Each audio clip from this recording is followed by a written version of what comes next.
Hello all, and welcome back to Time to Dice Character Creation, where we make your favorite characters in Pathfinder 2nd Edition. Today, we're making Kirishima from My Hero Academia. Kirishima's quirk is to harden his entire body to boost his offenses while making him nearly impervious to damage. So come along as we strive to embody the resilience and determination of Red Riot, and without further ado, let's get started. Human, 8 hit points, strength and con boost, Dromar heritage. Any questions? Good. As with all the other My Hero characters, we're going to go with Martial Disciple for our background. What can I say? The plot of the show is a school that teaches kids to beat up villains. The background will give us another boost to strength and con, as well as training in athletics and warfare lore. Finally, we get the Seal Feet Quick Jump. Alright, let's look at the goals for this build. First and foremost, we have to get hard. Get your mind out of the gutter. It's just Kirishima's quirk. This build is going to do everything we can to maximize our defenses while minimizing our actual armor usage. And while we're doing this, we shouldn't forget our offenses either. Kirishima's quirk isn't super offensive in nature, but it still lets him throw a mean right hook. Okay, for this build, we're going to go monk. Just don't tell my wife. She hates monks. Why do you think Luffy and Deku aren't monks? It's because she's on a personal crusade to... Mom, what are you doing? Nothing. Monks get 10 plus con hit points per level, reflecting our ability to take a beating and keep on kicking. We only get training and perception, but in exchange we start out with expert in every saving throw. For our skills, we're going to get training in 4 plus our int. We're also trained in unarmed attacks while being an expert in unarmored defense. And finally, we pick up training in our class DC. For our starting ability scores, we're going to go with plus 4 strength and plus 3 con. You might think these should be reversed to reflect Kirishima's more defensive nature, and honestly, you'd be correct. I would have switched these if there was any way to get con at a plus 4. I would, but the only class that gives us a con boost is Kineticist, and that comes with the added baggage of a lot of different elemental powers, which would be extremely difficult to reflavor as Kirishima's abilities. Suffice it to say, Kirishima is very strong and very resilient. I'll give us something later that'll make this worth our while. Next, we have Wisdom and Charisma, both at a plus 1. Charisma, because Kirishima is the only one in class who can pierce Bakugo's bluster and form an actual friendship with him. And Wisdom, because Kirishima is wise enough to differentiate truly being a man and toxic masculinity. Finally, Int and Dex start out at 0. These aren't exactly dumb stats, they're just aren't abilities Kirishima shows particularly skilled at, and we don't need them for the build. Moving on to skills, we're going to pick up training in acrobatics, warfare lore, medicines, and stealth to reflect the basic training we get from being a first year in the hero course. We'll pick up expert in diplomacy and intimidation.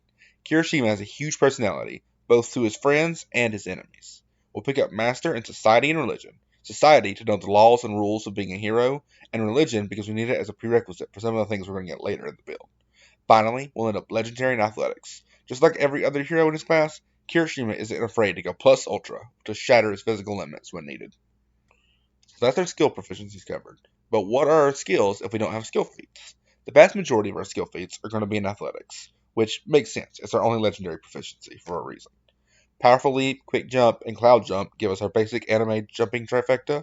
Rapid Mantle and Quick Climb increase our mobility and grant us some verticality on the battlefield. Then we have Assurance to make sure we never look bad with a natural 1. Slippery Prey to wiggle out of opponents' grapples, and Hefty Hollers to assist our friends with carrying a heavy load. But we also get some feats that aren't athletics. Intimidating Glare lets us intimidate foes even without sharing a language. And finally, we can pick up Sacred Defense to give us a little temporary hit points to last another round or two. Moving on to the meat of this build. As usual, level 1 does a lot of onboarding, so buckle up. All monks get Flurry of Blows, letting us attack tasks with a single action. This build is going to have a lot of other things we can do with our actions, so it's nice to always be able to get 2 strikes off, even if we only have a single action available. Speaking of strikes, we also get Powerful Blows.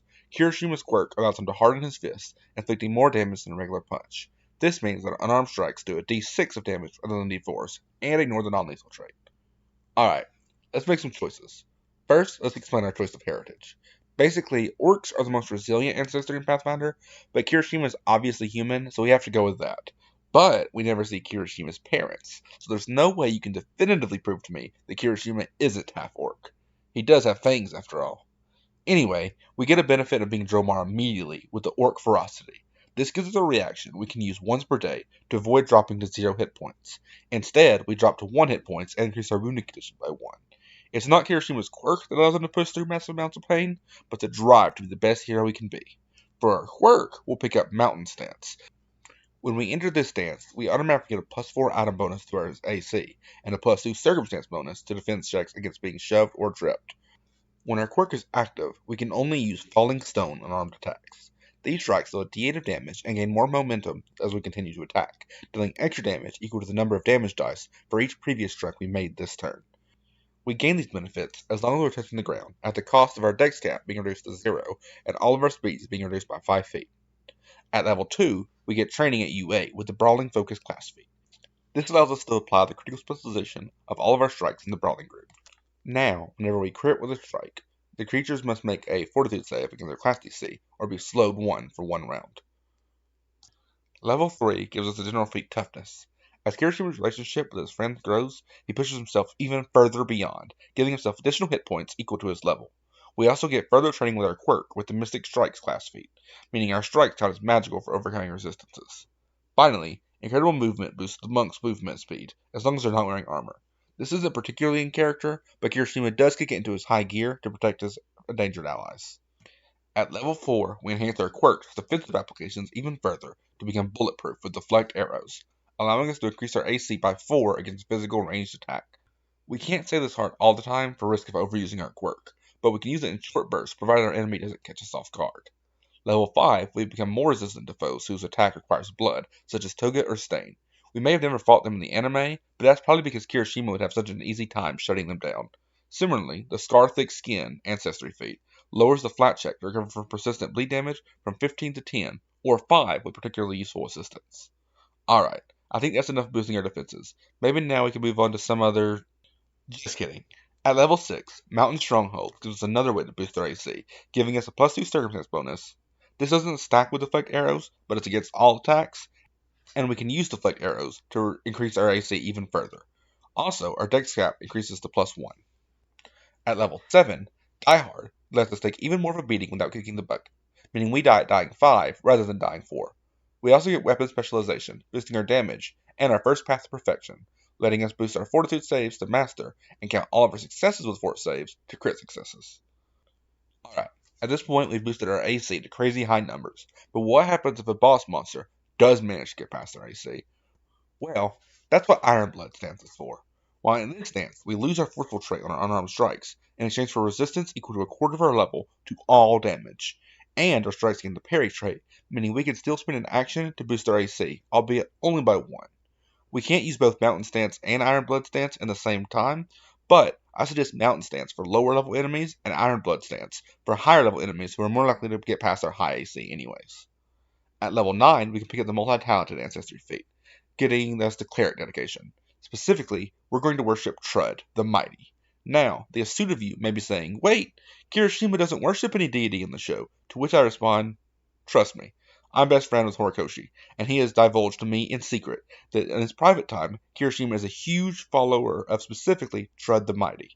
Don't ask him about it though, he doesn't like to flaunt our friendship. Moving on for now, for no particular reason, we also get Metal Strikes, counting our strikes as silver or cold iron for overcoming resistances, and Monk Expertise bumps up our class DC to Expert. Finally, our Cleric dedication gives us 2 cantrips on the Divine spell list.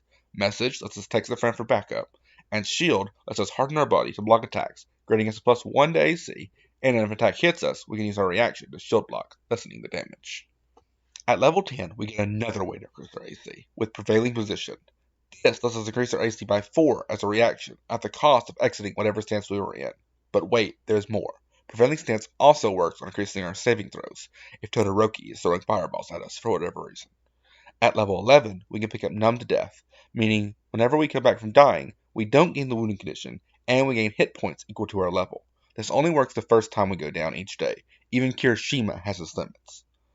Level 12 is a long walk for a short glass of water. We get a class feat, which we're going to exchange for an archetype feat, which we're going to use to pick up the basic dogma, which lets us use a class feat from the cleric list, which lets us pick up domain initiate, which lets us pick up protector sacrifice from the protection domain, which lets us use a reaction when an ally within 30 feet takes damage, to instead take an amount of that damage equal to 3 times the rank of the spell level. You got all that? Remember 2 levels ago when I said Kirishima had limits? Level 13 lets us break those limits with Incredible Ferocity Ancestry feat, which lets us use Orc Ferocity once per hour rather than once per day. Graceful Mastery and Master Strikes increase both our unarmed attacks and our armor class proficiency to master at this level. At level 14, Iron Blood Surge lets us use the parry trait of our Iron Sweep attacks while increasing the resistance from our Iron Blood stance to equal to our Strength modifier.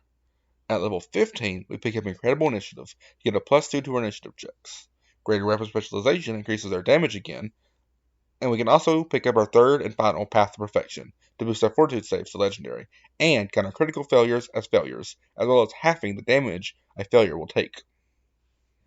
At level 16, we can jump through the same hoops we jumped through at level 12 to pick up Athletic Rush, which lets us get a +2 status bonus check to any athletic checks we take until the end of the round, as well as make a stride.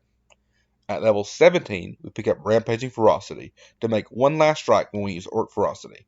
And to sweeten the deal, whenever we knock out a foe with said strike, the activation of Orc Ferocity doesn't count against the limit of once per hour. We also boost our AC Legendary with Graceful Legend, and harden our fists to the maximum with Adamantine Strikes. At level 18, we pick up Enduring Might, letting us use our reaction to reduce the damage of anything we take by 2 times our spell rank plus our strength modifier, meaning it actually paid off to invest in strength score. Remember all the way back at level 1 when I said I would make it pay off? Well, this is me doing that. At level 19, King Acumen boosts our will saves to Master, meaning we don't have a single saving throw below Master, making us the ultimate tank. And Perfected Form means we can't roll below a 10 on our first strike each round. Finally, at level 20, we pick up the capstone stance, Fuse Stance, to combine the benefits of Mountain Stance and Iron Blood Stance. We can only use the strikes from Mountain Stance, but we can still use the parry trait of our Iron Sweep Stance to increase our AC, meaning we no longer have to choose between an insanely high AC and resistance to all damage. Alright, level 20. You know what that means. Pros and cons. For our pros, our defenses are truly legendary. We resist all damage, we have legendary proficiency in AC, as well as unarmored defense that rivals most heavy armor, with plenty of different ways to boost it even further. Our offenses are nothing to laugh at either. We deal D8 to have the forceful trait, and we can make 2 attacks in a single action, one of which we can't roll less than a 10. Finally, I don't know if this counts as a pro, but this is definitely the favorite build I've made so far on this channel, so there's that.